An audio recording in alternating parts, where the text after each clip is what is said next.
భారత్‌లోని 3 ఫార్మా కంపెనీలకు చెందిన కాఫ్ సిరప్‌లను వాడొద్దని డబ్ల్యూహెచ్ఓ హెచ్చరించింది. ఇందులో ఇటీవల 22 మంది పిల్లలు మరణానికి కారణమైన స్ట్రేన్సెస్ ఫార్మా కోల్డిఫ్ కూడా ఉంది.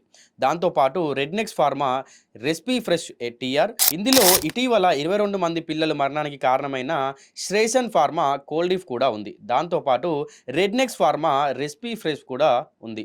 షేప్ ఫార్మా రిలైఫ్ సిరప్‌లు ఆరోగ్యానికి హానికరమని పేర్కొంది. కాగా ఈ దగ్గు మందులు ఇతర దేశాలకు ఎగుమతి కాలేదని Indian central drug standard control organisation డబ్ల్యూహెచ్ఓకు తెలిపింది.